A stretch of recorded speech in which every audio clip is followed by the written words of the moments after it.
Welcome, everybody, to another episode of To the Rack with Mac. I am one of your hosts, Nick Mac Daddy Mac, alongside Jeff, a.k.a. Basketball for Brains. Jeff, how's it going, my man?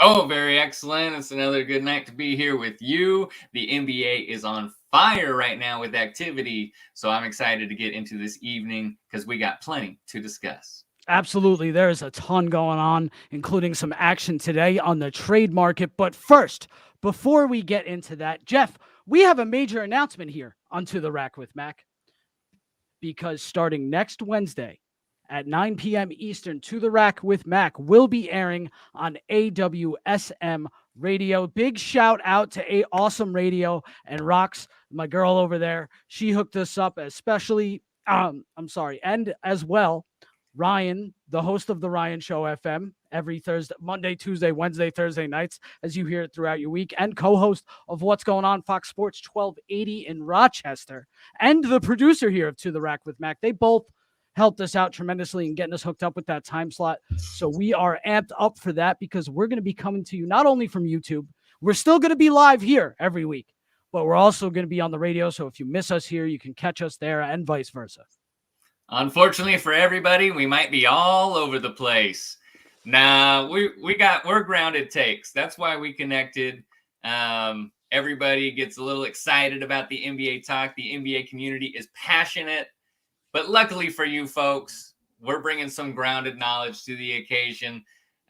We missed plenty, so it's plenty of fun. Absolutely. Absolutely. I cannot wait to even build even more of an NBA community like we have here, like we have on our TikTok accounts. By the way, go follow us both at MacDaddyNBA, at Basketball for Brains. That's basketball, the number 4 Brains. And also go follow To the Rack on TikTok as well. You know, we're going to be posting clips for every episode there, including special guests. We were supposed to have a special guest tonight, but we're pivoting a little bit. These things happen in show business. We got to pivot just like they do on the court. We do. Like and now we're going to pivot into some basketball talks because we promoted ourselves very nicely there. So hey, we have to do that, Jeff. We have to do that, right? Oh, indeed. But like we said, the action on the trade market got underway today. And Cam Reddish and Solomon Hill, and I believe a 2025 second rounder, were sent to New York for Kevin Knox and a 2022 first rounder. Initial response to hearing the news of this trade, Jeff? My initial response was, man, I was wrong about Kevin Knox. I know everybody's excited about Cam Reddish in New York, but Kevin Knox as a rookie, he looked awesome. He looked like a steamroller. He looked like he was on his way to become a fringe all-star. He was teamed up with Porzingis, and it was like, okay, the Knicks might have something. Well, that fell apart hard and fast. So, but Kevin Knox, I kept expecting to come around, and then probably a little at the end of the season before last, kind of gave up on him. So good for the Hawks. Good for the Hawks. Good for the Knicks to get something out of Kevin Knox. Excited about Cam Reddish teaming up with what they've got going on in New York. And you know what? The big question mark, everybody's going to want to talk about Zion and bring in that Duke trio together. I expect none the less out of you, my friend. So you let me know about that. But what I'm wondering is, what are they doing with Julius Randle? Is he the guy everybody actually builds around? Do they use Julius Randle to get Zion Williams? Or is he washed and he doesn't have any trade value? Because I'll just say it, him getting second team All-NBA may have been the peak of his career. And you're not far off on that. And he has not looked like the same Julius Randle of last year. And the Knicks as a squad have not looked the same as they did last year. Not nearly as defensively dominant. They looked a little bit better last night. I can say that because I watched the game in its entirety as they absolutely spanked the Dallas Mavericks and ran them right out of Madison Square Garden. But you bring up a great point with Julius Randle, and he's one of the biggest question marks in the league this year. Where do the Knicks go from here? Do they move forward with Julius Randle? Do they dangle him for New Orleans? But we got to remember, does New Orleans want to take on that much of a big contract when they're going to have to free up some space of their own? They're going to have to probably get rid of Brandon Ingram. I say they probably get rid of Josh Hart as well. Well, let's not forget Julius Randle has played for the Pelicans. Yeah, exactly. Already in his career. Not Exactly. that he may not be welcome back, but he has been there, done that, which makes it much less appealing, I'm sure, for New Orleans. And, you brought up another interesting take out of this entire deal, and that was the possibility that the New York Knicks want to reunite that 2019 super freshman class with RJ Barrett, Zion Williamson, and Cam Reddish from Duke. And trust me, I loved that team. I thought they underachieved, obviously, during March Madness. I believe they were knocked out in the Elite Eight that year. I think they could have won the whole damn thing. Just an off night, and that's what happens in March Madness. But as pros, these guys are evolving before our very eyes. And Zion Williamson, we still don't know what he's going to be moving forward. I know that there's a lot of BS out there about his weight and, his conditioning and how he's going to look when he comes back. But listen, RJ Barrett, as of late, has been really taking over that New York Knicks offense. I'm liking what he's bringing to the table right now. I believe 3 out of the last 5 games, he's gone off for 30-plus points. Last night, nobody on Dallas could stop him, which isn't exactly, shocking because Dallas can't stop anybody usually. Oh, Dallas and their stout defense? Dallas and their stout bottom-of-the-barrel defense every year. But Cam Reddish is one of the outliers here. And that's because I believe fully, wholeheartedly, Cam Reddish is a bucket, man. He's proved that at the college level. He's proved it a couple times at the pro level. The whole thing is, have we really seen the fairest shake for Cam Reddish so far? Very inconsistent in Atlanta because his role was very inconsistent. Because playing with Trae Young is not easy. You got to be a certain type of player to play in that role because the ball is going to be in Trae Young's hands. So no, we have not seen I think the version of Cam Reddish, the best version of Cam Reddish, I don't think we've seen yet. The Knicks won this trade. Absolutely. And let's not forget about another piece that was added to the New York Knicks in this deal. An underrated pickup, Solomon Hill. Solomon Hill could eat up some nice minutes for them off the bench. Hey, look, I would put him right now over probably the last year of his year, Taj Gibson. Sorry, Taj. I know we know you, but I just had to put that out there. He's been battling injuries this year. Knicks have been decimated by COVID at times. So I think Solomon Hill was a nice addition to that squad as well. Oh, he's just one of those professionals that does his job really nicely. That is, any team needs him. The Knicks, as much as any team in the way their organization is, a solid professional guy who does a good job. They'll take him on the roster for sure. The Knicks wiped on that trade. It's really nice to see. You alluded to it earlier. The Knicks off to a porous start. The Hawks, the other team in this trade, off to a nearly equally as poor a start. And I've talked to you earlier. That's part of what my video is about. I called this from the second. I think I was calling this during the Eastern Conference Finals last year. I knew it. So talk to me about it. Why are the Hawks so bad? Why are the Hawks so bad? Now, I know everybody's going to want to point out injuries. They're going to point out the COVID because the Hawks have been bitten by both bugs in this case, COVID and injuries. However, they are atrociously bad, bottom of the league on the defensive side of the ball. And they're not exactly the most efficient team. And you want to talk about Julius Randle peaking as second-team All-NBA. I think Nate Mcmillan might have peaked as a coach because... Oh, my. Ooh, shots fired. I like it. I may not disagree with that. But listen, I mean, he got a brand new contract. He got a brand new job when many thought he was nothing more than an assistant coach for the rest of his career because you know better than anybody of the job he did up in Portland, right? Yes, so, and I'll tell you, it's contradictory to what word is on the street. He did an excellent job for our team.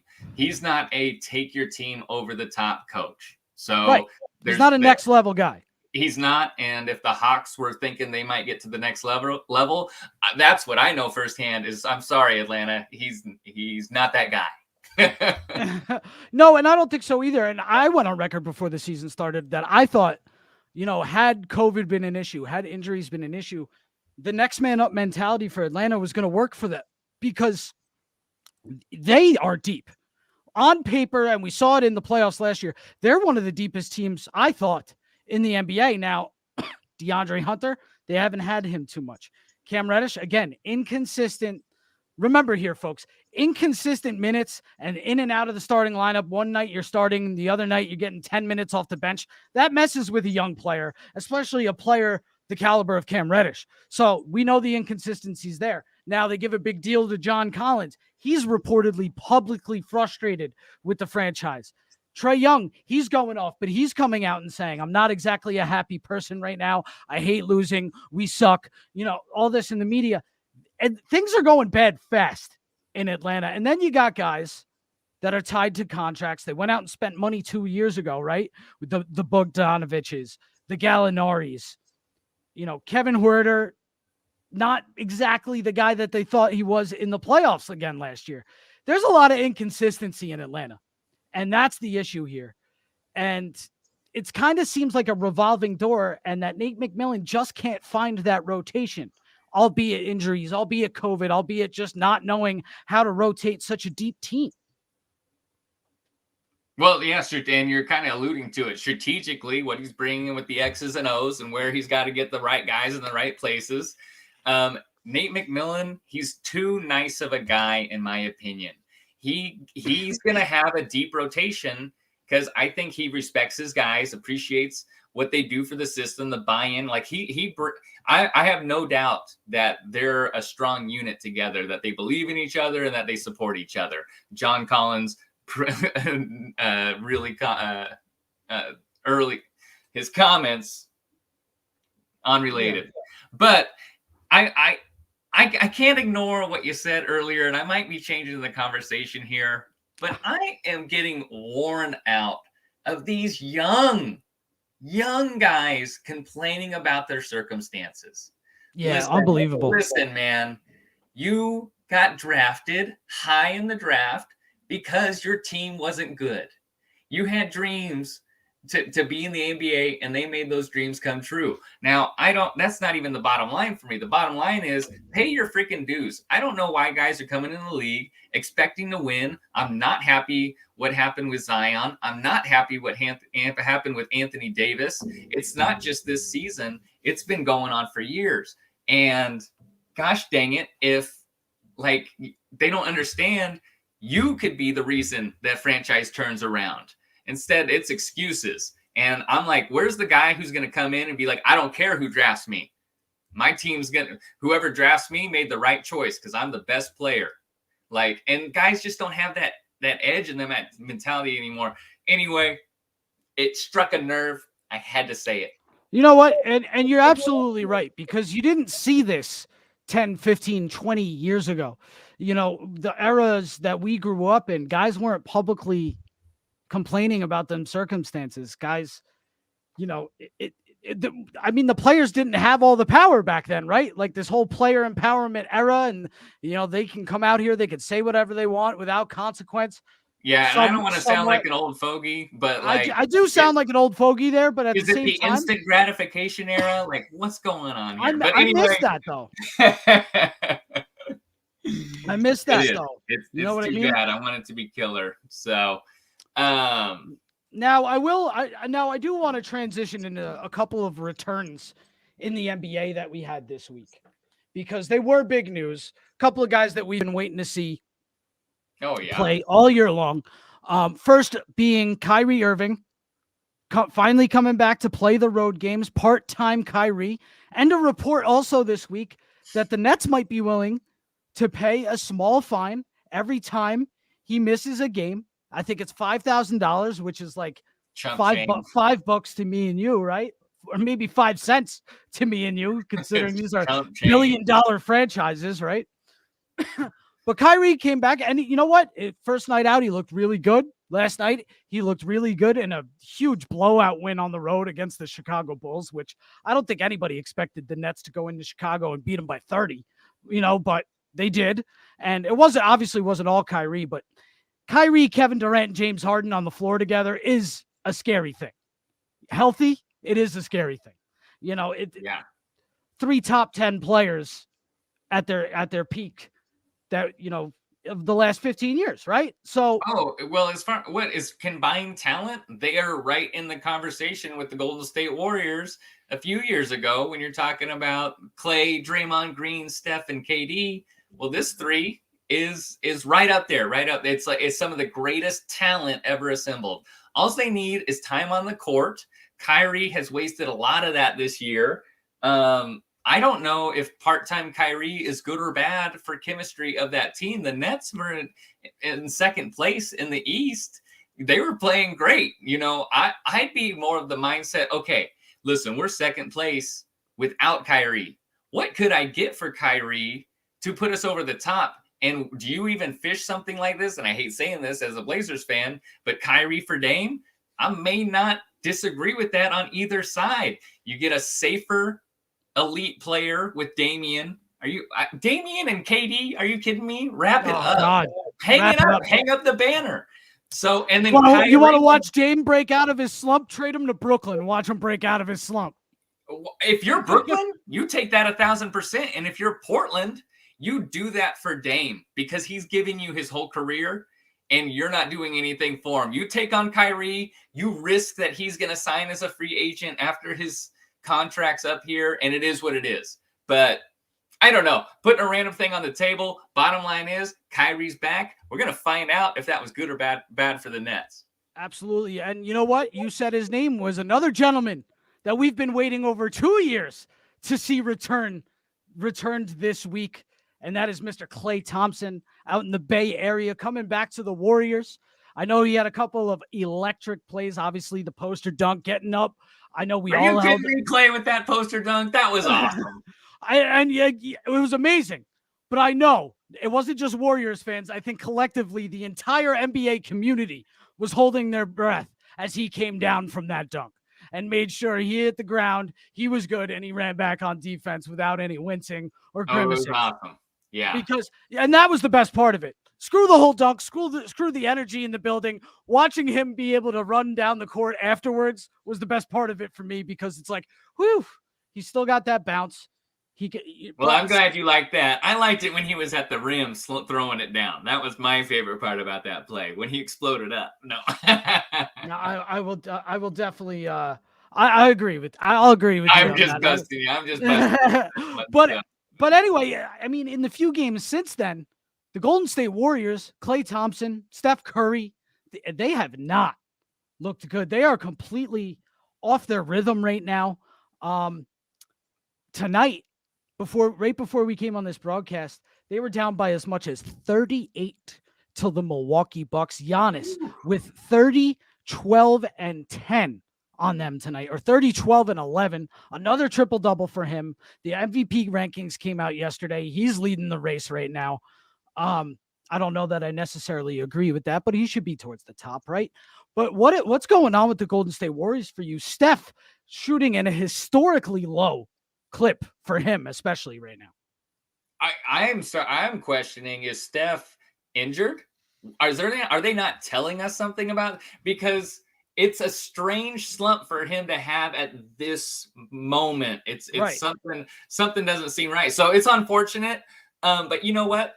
Steph is out there. Steph is Steph. He's proven. You know what I mean? Like, he's not a guy like, oh, was it a fluke? No, I do not look at the last 7 years as a fluke. Steph has shown who he is. He's coming off an MVP caliber season last year. So I am very calm about the Warriors. The other thing I'm calm about is integrating Clay Thompson. It's not that I'm bringing a guy back from not being in the rotation 2 years.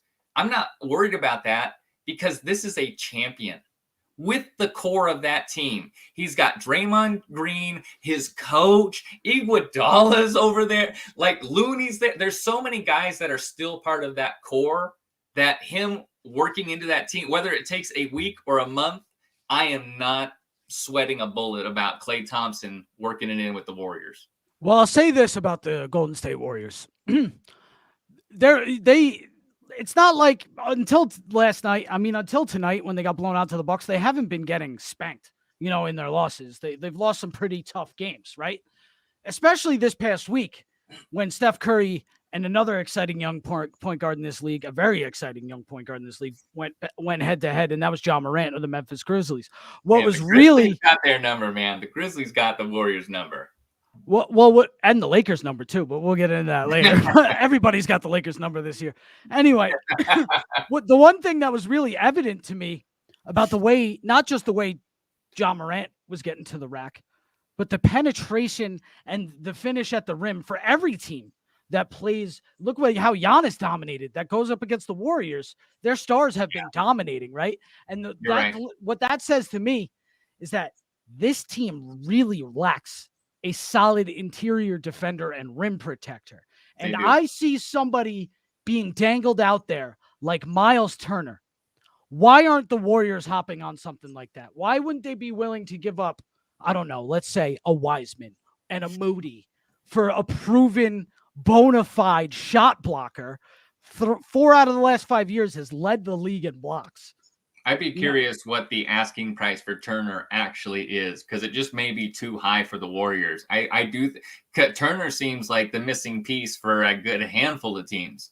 Right. And if there's a real young asset, and Wiseman may not be appealing to the Pacers. I'm not sold on Wiseman, I'm like, okay, so is it a bad trade if they did it for Wiseman? No, because he's the number 2 pick and he's just getting going, and we'll see what happens. But Turner, but can Indiana be picky? I'm sorry to interrupt you, but can Indiana be picky in what they ask for, especially since it's already been multiple times reported that they're going into a rebuild, right? So wouldn't you want to go for a team's young assets and young talent and probably draft picks in any kind of trade that you make? I agree. I'm just thinking of scenarios why they wouldn't be. And you know what? This one comes to mind. They might have their eyes on a specific young talent. They might be like, we're going to build around De'Aaron Fox. He's a superstar. Like, they might have their eyes on somebody. So I'd be curious why they're not doing it. Because you're right. They shouldn't be picky. Get young talent, start over. And what a shame. I hate that every year, my dark horse team, every year for the last 7 years, I think my dark horse team has been the damn Indiana Pacers. And they just fold every year. However, going into this year, I said those exact words. And I said, you know what? As somebody who has watched Rick Carlisle coach this team for the last decade, I was like, you guys are not turning it around this year. You're just not. Because I feel like, listen, a lot of people feel differently about Rick Carlisle, but I feel like some of the things he was very overrated by that championship run as a coach. Yeah, when you get one early in your career, it changes perception for a long time. Trevor Ariza comes to mind. People think of Trevor Ariza as a champion. That was over a decade, people. Over a decade ago. I think of Trevor Ariza, who's played for almost every team in the league. That's what I think of when I think of Trevor Ariza. Going for it. I've seen that old Shaq meme where they make a rainbow with all the jerseys he's made. You could probably make 2 with the amount of rainbow. Yeah, exactly. With Trevor Ariza's jerseys for sure. But anyway, he traded 4 times in one offseason. I think he got traded twice. I believe a couple years ago, didn't he? Either twice or 3 times in 5 days, or something. It was silly. So it was absurd. Absurd. But you know what? Back to the Warriors quickly. We saw how damn good they were early on in the season. And what really has astonished me is that was led by their energy on the defensive side of the floor. And that energy has not been matched yet. So can they turn it around? Is the All-Star break going to come at the perfect time for Golden State? I say turn it around and they're second in the West. It's not like they're like completely bombing, but they aren't beating the good teams like they should. They aren't beating the Bucks. They aren't beating the Grizzlies. Yeah.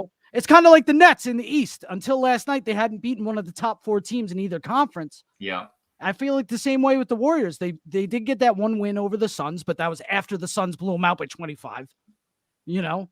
There are some concerns. There need to be concerns, and there needs to be urgency, I think, from Myers over there in Golden State in getting them a bona fide interior defender.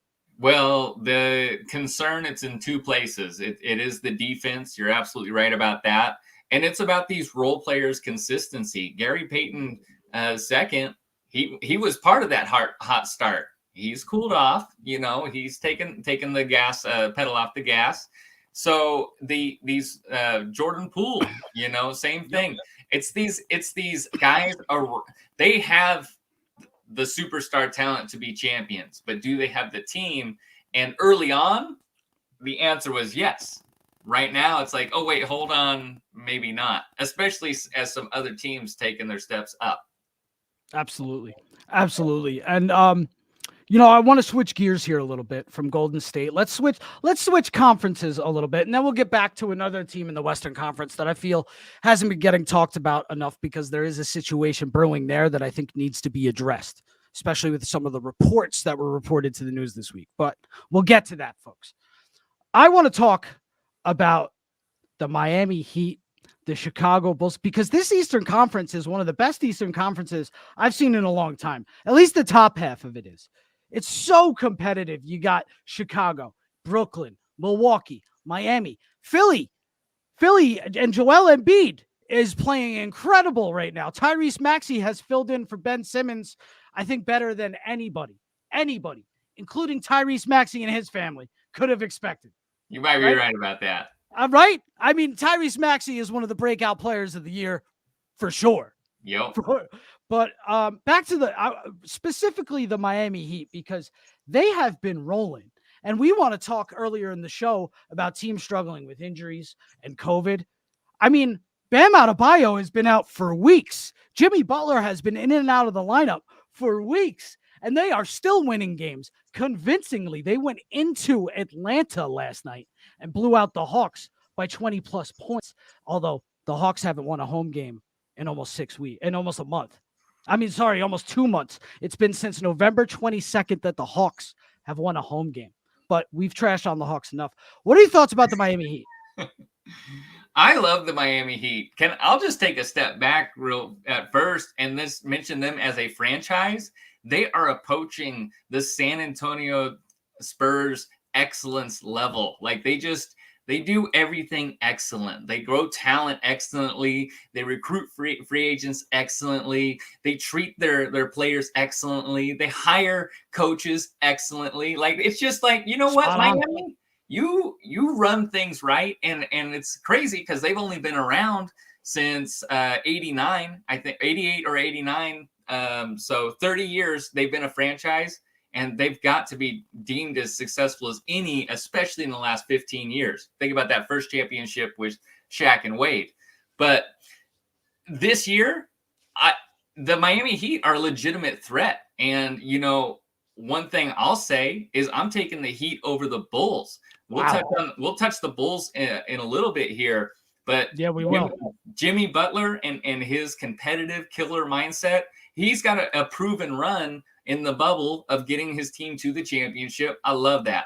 Bam is the guy who I think is going to be the best center in the league in about 3 years. I think better than Jokic. Better than Embiid. I like Bam to actually develop as Jimmy Butler gets older and plays less of a role. Bam, I expect to fill that in, and I got high expectations for what I think Bam can be. You know what? Listen, I love Bam Adebayo. I would go as far as to say right now, he's already a top 5 center in basketball. Oh, yeah.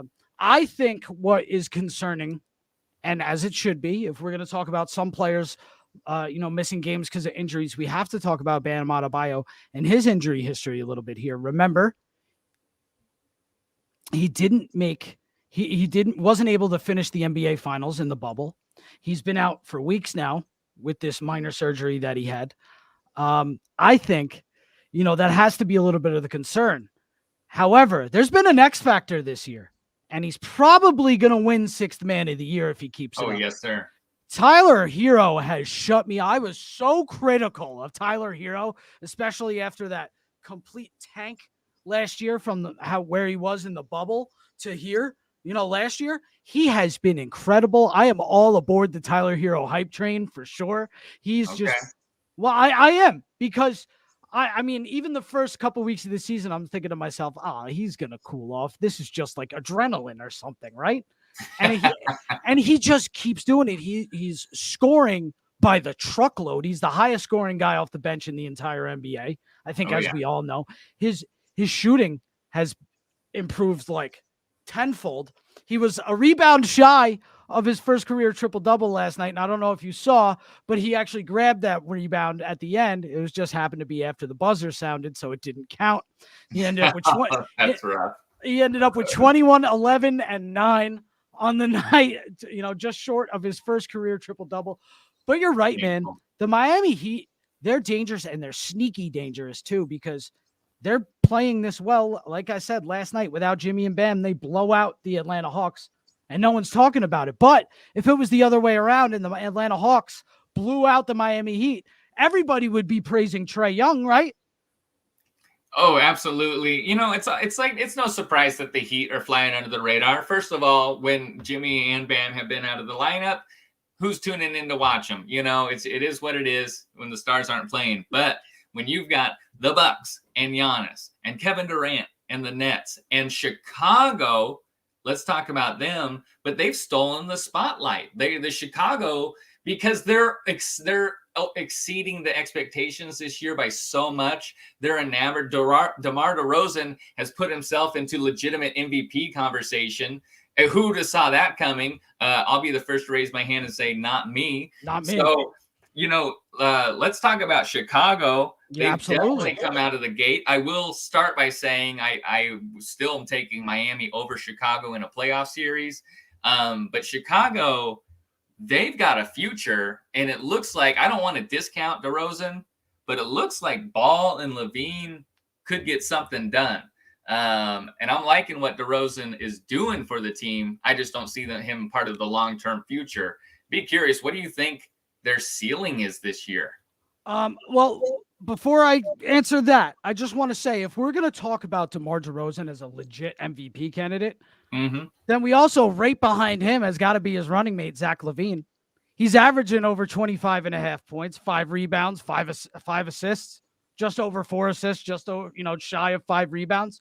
I mean, shooting probably the best he's shot from the outside, maybe since he's been in Chicago. Probably since he's been in Chicago, but maybe even since his early Minnesota days when he wasn't even known as the dunker and the superstar that he is today. I wouldn't call him a superstar. Let's say star. But it's Lonzo Ball. Lonzo Ball has been playing tremendous. They got this guy, Dasamuno. I don't know if I'm saying his name right. It's a tough one. But off the bench, Kobe White is coming off the bench. And he was once thought of to be like one of the great next young point guards in the league. And he has to come off the bench now. I mean, and I haven't even gotten into Vucevic yet. And because when he's on and those other two guys are on and Lonzo Ball isn't turning the ball over and he's being the leader and the floor general that he's meant to be over there in Chicago, and they've made his job so easy. This team has looked virtually unbeatable at times when those guys are clicking on all cylinders. Unbeatable. So if they I like that play on words. If that was a good dad joke. Now you're showing our age with the dad jokes here, man. Uh-oh. But if they can hit their stride at the right time, I don't know what their ceiling is, because how are they going to be playing the last 2 week and a half of the season? Because that's when I can really tell who's going to make those runs and who's not. If you noticed, Phoenix was on that tip all year long. They had a streak going all year long that I knew that they were probably making a run to the finals, because they ended up being the best team in the West last year. Now, no one can predict injuries. No one can predict somebody's path to the finals. But I have a legitimate belief that they could meet the Nets in the conference finals. I think that's a possibility. I wouldn't say. So who are they beating, though? Because they're not beating the Bucks. Are they beating the Heat? Are you taking the Bulls over the Heat? I'm saying it's possible. I'm not saying I'm confidently taking the Bulls. I'm not confidently taking the Bulls over the Bucks, but I do think that can be done if Bam Adebayo is back and healthy and can play some of that elite defensive player of the year candidate defense on Giannis. Now, he couldn't last year because they got absolutely blown out of the water in the first round last year by the Bucks. Okay, that right there, my friend, that's exactly the reason I'm taking the Miami Heat confidently over Chicago. They're not going to let up against a team like Chicago. They had a taste of the finals 2 years ago, and they've kept most of that team together. That finals run turned into a first-round exit, so they're hungry. And I love teams that have come off disappointing playoff losses. So now, they've lost a couple pieces, but they've also added a couple more pieces since that finals run as well. Oh, sure. Yeah, they got some nice additions. You lose Dragic, you bring in Kyle Lowry, you bring in PJ Tucker, quote unquote, the KD stopper. I couldn't stand that when they were calling PJ Tucker the KD stopper, and he's dropping 48 on his head. He's as much of a KD stopper as Ruben Patterson was a Kobe stopper. Get out of here. Right. I love that comparison. Because no one was a Kobe stopper. As he's hitting game winners in his face. I don't know what you stopped, bro. It didn't work out. Sorry. And no one is a KD stopper. I'm sorry. He's one of the most unguardable people I've ever seen. I mean, he's one of the most talented scorers. It's probably a top 3 scorer in NBA history when it's all said and done. Oh, sure. I don't got no problem with that. Versatility and impact included. Mm-hmm. So, and I'm an old head, folks. So for me to say that about a current player whose career isn't even over yet, it's a big thing. It's definitely a big thing. But let's get back to the Bulls. You're right, because who the hell could stop Giannis in a 7-game series? Who's stopping Giannis? Not Vooch. Vooch isn't stopping Giannis. Oh, they've got nobody to match up with that. Now, their best matchup would be against Miami for it to work out. But you know what? Yes. They've got nobody there. DeRozan may be the most playoff experienced player in that rotation because Vucevic doesn't have much playoff experience with the Magic. Lonzo Ball, of course. I mean, he's a young guy that they're building around. Zach Levine does not have playoff experience. So there is a learning and growing curve.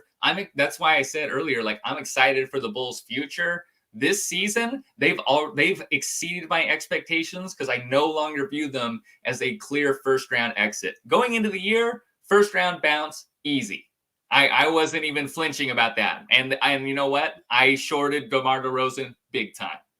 I shorted the entire Chicago Bulls. Usually it takes teams a little while to find that chemistry. It seems like from the minute they step foot on the court, that chemistry was there. Lonzo, Zach Levine, DeMar DeRozan, they clicked on all cylinders away. And it's continued. They are first in the East. I had them on the same tier as the Heat, Knicks, and Hawks. As a matter of fact, I had the Knicks and Hawks on the same tier as the Heat. I completely missed on the Eastern Conference this year. I thought the Heat were going to take a step back after getting swept out in the first round. Silly me. Oh, yeah. Because I didn't believe in Tyler Hero. Ooh. I didn't believe in giving Duncan Robinson $90 million freaking dollars.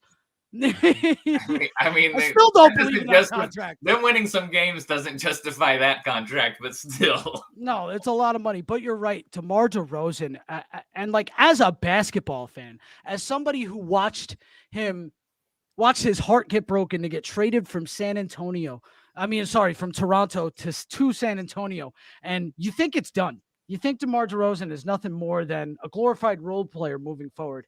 And here we are. He's top 6 in the MVP race. It's been absolutely incredible. And as a basketball fan, I love it because how can you hate DeMar DeRozan?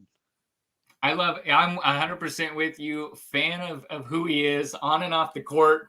I mean, who doesn't love his relationship with Kyle Lowry? That broke all of our hearts. Talk about bromance. Oh, man, Kyle Lowry and DeMar DeRozan, those are my dudes. Follow them more than the Kardashians. But let me leave you with this, Jim, with DeMar DeRozan. And not only did I lose my train of thought, but I may come to that. Come back to that. Just throw it out randomly next time you think about it, Jeff. I will. It just went in and out. It was a hot take. I'll hit it with it again. But DeMar DeRozan thought they weren't going anywhere with him this season. I didn't really know what his role would be. Oh, here's the hot take. Glad we talked about it. DeMar DeRozan next season will be just like Isaiah Thomas after his hot season with the Celtics. You remember his MVP caliber season, and then everything fell. I don't even blame Isaiah Thomas for that, but DeMar DeRozan's going to fall off like that next year. You know what? I mean, that's not a crazy take. DeMar's getting older. There's no getting around it. But you know what? It's really good to see because the PTSD he was probably suffering from during the LeBronto years, and then the PTSD he's probably suffering from for getting just shipped away for Kawhi. And then you gotta watch your team win a championship. Like you got being DeMar. I would not want. That's like the least desirable career you could want. Hey, do you want to go get? I mean, to get traded, and then the year you get traded, they go on to win the title because of the guy that you got traded for, and then you're stuck in. Let's be real here, rebuild mode, San Antonio. Because that's what it's been for the last couple of years. And that's what they're heading into an entire new era now that Pop is retiring. And I feel bad for one DeJounte Murray over there because let me tell you, folks, that guy, if you don't watch any Spurs games, and I don't blame you if you don't, DeJounte Murray has inserted his name fiercely into the most improved player race. And you better watch out. The man is averaging 19, 8, and 8 on the year. And those numbers might have even gone up since the last time I checked because he put up another 31-point triple-double last night. So he's been incredible, DeJounte Murray. But anyway, I'm getting sidetracked from talking about DeMar DeRozan. It's just good to see, right? It's good to see him finally be a part of one of the best teams in the East again because he did have Toronto as the best team in the East. Now he just doesn't have to worry about LeBron, but he does have to worry about that three-headed monster over in Brooklyn, like we said earlier. I mean, he's got plenty to worry about, but you hit the nail on the head. It went from pretty sorry, heartbreaking story to be like, oh, kind of a nice finish. It's nice for him. It's a nice touch on the end of his career. Because it was bad. Absolutely. So there's one more team I want to talk about this week because I don't know what this team's identity is. And I don't know what it's been for the last couple of years. They've underachieved, especially with their regular season finishes. You don't even know what I'm about to say, so I actually love this. I'm curious who you're talking about. Let's hear it. But it's a great topic because there's a couple of curious things that came out this week and storylines that came from the results of their play. I'm talking about the Utah Jazz. Okay. And the reason I say they've underachieved is because last year they were the best team in the West, or maybe they were second in the West. Still can't get past the second round. No matter what they do, they cannot get past the second round. 3-time Defensive Player of the Year, Rudy Gobert, seems every year he gets exposed out on the perimeter in the playoffs. I mean, one of the best interior defenders we've ever seen, correct? Oh, 1,000%. And he got exposed by Terrence Mann and Reggie Jackson in the playoffs last year against the Clippers by them stretching him out to the perimeter. Now, this year, and especially the last couple of weeks since he's gone down with COVID, you can physically see how much they are missing him in Utah right now. They are missing that rim presence. I know he's not going to go crazy for you offensively. It's Rudy Gobert. He's never been that crazy dominant offensive player, but he impacts the game so much with his rim protection and his interior defense that it's noticeable now, even with Donovan Mitchell putting up 30-point games like he normally does. Sometimes guys show their most value when they're not in the lineup. I mean, so you look at how teams do when you're not on the team. You put them in, oh, they're winners. You take them out, they're losers. Like that guy makes a big difference to that team's winning and losing. And Gobert is showing his value right now as he's not able to play. And I like it when guys get a chance to show their value not on the court. So it's pretty interesting. You know, and when you get to the deep playoffs, these 7-game series, it is all about change ups and switch ups and X's and O's and strategy, and they're playing chess. So they got to figure it out, figure a way to attack. And Utah seems to be getting exposed on not being able to adjust their defense, or, you know, maybe Rudy's not that guy. You know, one game, okay, they got one. They played good D. You make these adjustments, okay, we know how to attack their D. And that's been happening in the playoffs year after year.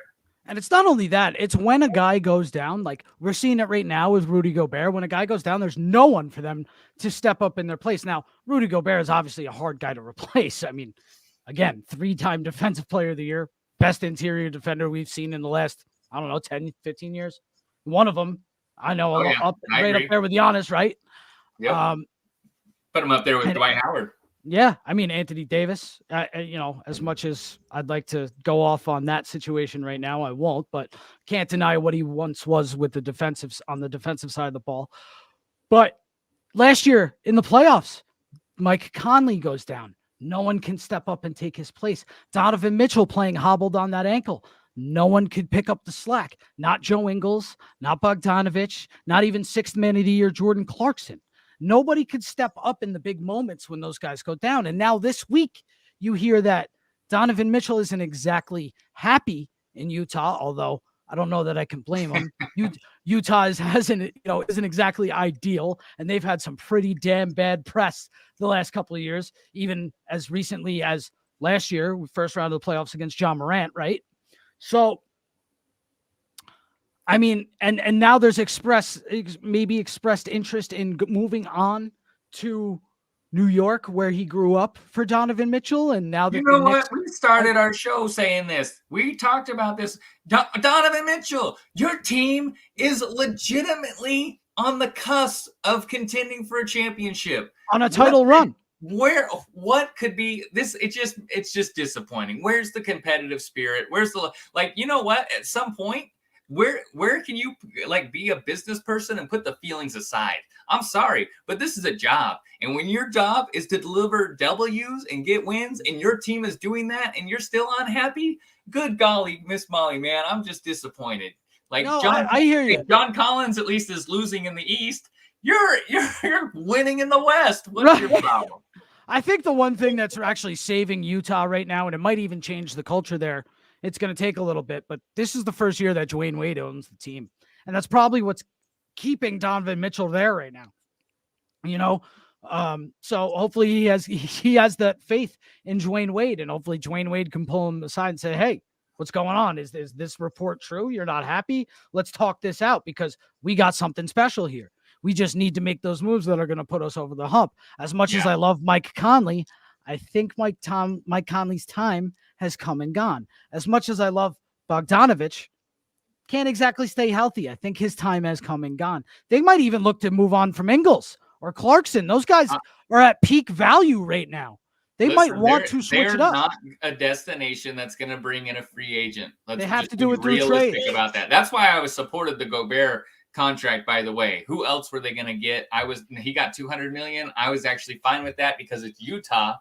Nobody else is going to come in and play. But you keep Mitchell and Gobert, that's a legitimate 1-2 punch.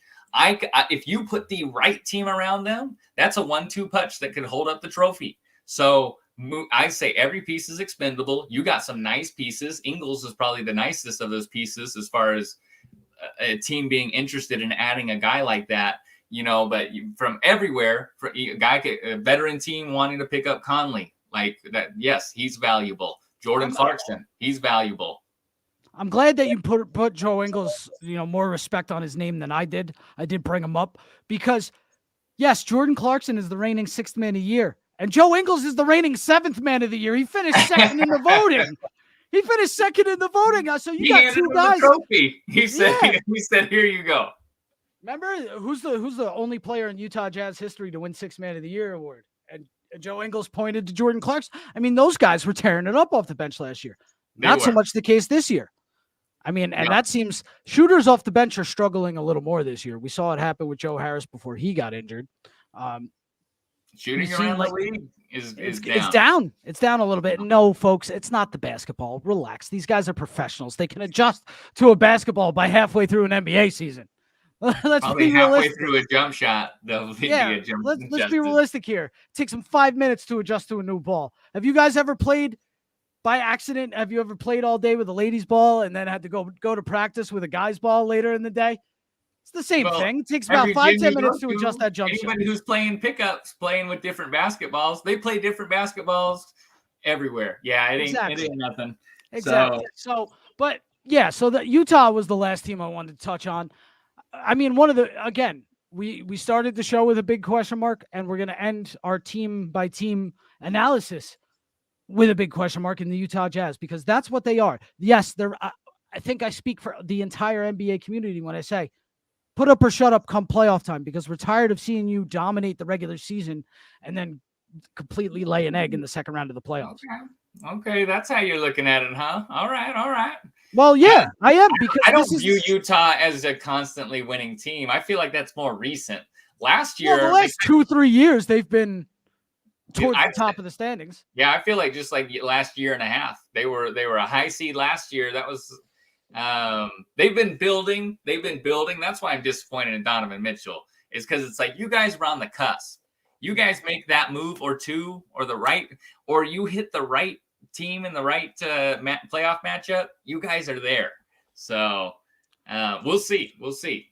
So we got 10 minutes left here, and usually this would be around the time that we're wrapping up our all-time franchise drafts, going into our hot takes for the week coming up. But we started the day with a trade. Cam Reddish, Solomon Hill, second round pick, obviously going to New York in exchange for Kevin Knox and a first rounder next year. That's great. You are a Portland Trailblazers fan. Obviously, they have been swirling with trade rumors since their season ended in the playoffs last year when the Denver Nuggets knocked them out, right? So, what is one trade that you would like to see happen before we're on the next broadcast involving your Portland Trailblazers?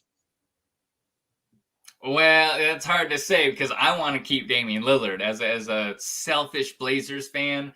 I want to keep him. So that's, I guess, the trade I'd want to see. I want to see CJ McCollum for Marcus Smart. That would be my dream trade as a Interesting.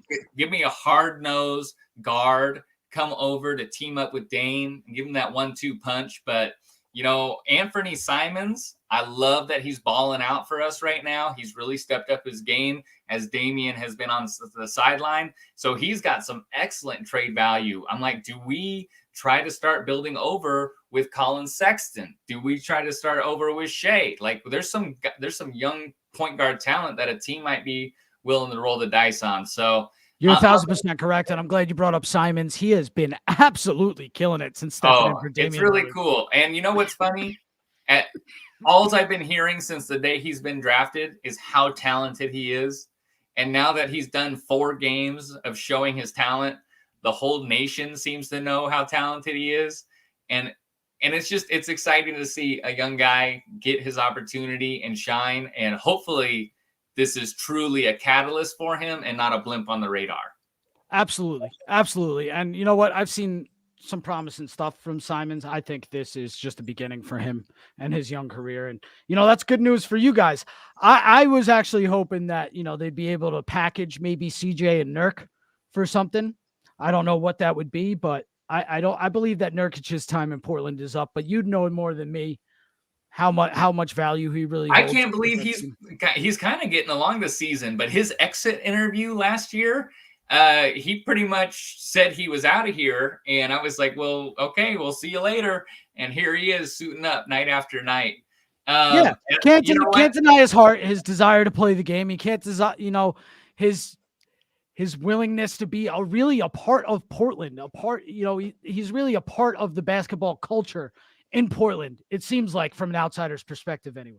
Oh, he's got the Nurk fan base out here for sure. There's a big buy-in. We're actually super multicultural out here. So the fact that he's international player definitely has some appeal to a fan base. It's really fun. And the way he came into Portland, essentially at late in the season and part of our playoff run, it was awesome. We thought he was the guy that was going to be holding the middle down, and he's just slowly digressed year after year. It's like he never took that next step up.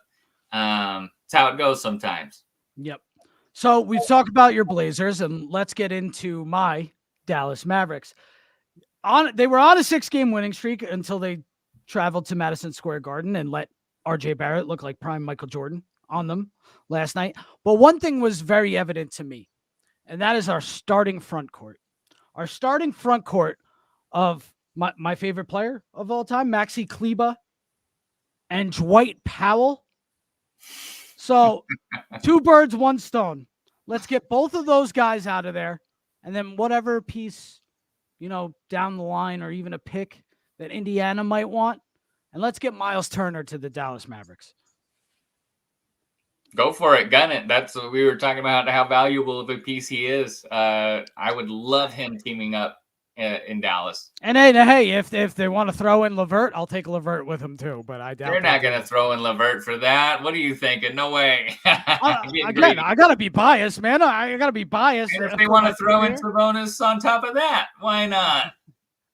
No way. But there was, I don't know if you saw the report this week from Shams, I believe it was, but apparently John Collins and Domantas Sabonis are not enough to get it done for Philly and Ben Simmons, which is absolutely crazy. And now Daryl Morey wants to package Ben Simmons and Tobias Harris together. $80 million. He wants to package them together in a deal. It's just a mess on this trade market right now. But for me and the Mavericks, look, the younger guys try to convince me that Maxi Kleber is a valuable asset. I don't freaking see it. No. Maxi Kleber's biggest highlight in the last 2 years, or since he's came in this league, was getting dunked on by Kawhi and getting flexed on by PG and Kawhi and Morris last year in the playoffs. Getting poster. Like, that was his biggest highlight, and he was on the wrong side of it. Everybody wants to talk about his efficiency from three-point range. Currently shooting the lowest of his career, by the way. It's in the low 30s, I believe. But he takes 3 threes a game. Are we really going to celebrate somebody hitting 1.2 shots out of 3.3? I think it is. That's not $13 million worth of production for me. His 8 points and 6 rebounds and constantly missing games because of his back. His back has been a huge issue since he's gotten to the league. It's too much. I cannot stand, man, he's so inconsistent too. One night he'll go off for 18 and then I'll have 6 straight games not getting on the scoreboard at all. And you just can't have that if you're going to compete in this Western Conference, because look at these young teams coming up. Look at what the Memphis Grizzlies are doing right now. They have won their 11th game in a row tonight. It just came down that they won that game. So I don't want to knock on the guy too much, but his numbers are pretty uninspired. And you know what? Just for a guy in the role that he is, I'm not impressed by his motor. No, I need a guy who's hard-nosed and fearless, and I've never gotten that. So, yeah, young guys are saying he's valuable. They just don't know what they're looking at, because I could see moving him, you're not going to get much return at all. You might as well just sign a free agent for the minimum. Absolutely. And as far as Dwight Powell goes, I mean, it's a damn shame, because he was looking incredible before that injury. And then now he's just been a shell of the player, of the potential that he could have had. And it's a damn shame, because him and Luka were really developing this chemistry. You know, the Mavs were really running, gunning. He was sprinting up the field, making plays on both ends, up the court, making plays on both ends. And, you know, freak knee injury like that, I mean, it changes the course of careers, and I think it certainly has changed the trajectory of Dwight Powell's career for sure. And it sucks. And you know what? That's the casualties of this business. Again, at the end of the day, like we've been driving home all night, it's a business. And so we got to treat it like a business sometimes and put the feelings aside. And that's not just with the player empowerment. That's with the guys upstairs making decisions too. Mark Cuban, you probably got a soft spot for these two guys, but it's time to let them go. It's time to let them go. Let them fly. Appealing to the boss on that one. You said, Mr. Cuban, please let him go. I can't stand it anymore, Cuban. I can't. Give Moses Brown more of a chance. That guy brings more energy than I've seen from Dwight Powell and Maxi Kleber all year long. Give him more of a chance. But anyway, that's going to wrap it up for tonight's episode of To the Rack with Mac. Do you have any parting thoughts for us, Jeff? No, I just want everybody to know as we move forward, I'm going to have lots more insight the rest of the season through. The NBA has never been hotter, so come to us to get your best takes. Absolutely. The parity across the league has been incredible. This is the last solo telecast on YouTube of To the Rack with Mac, because as I said at the beginning, next week we will be premiering on AWSM Radio Wednesday nights at 9 p.m. Eastern, as well as YouTube. So you could come here and join us every week here live, watch us go crazy, debate us in the comments, show up, blow up. To the Rack with Mac is on the up and up.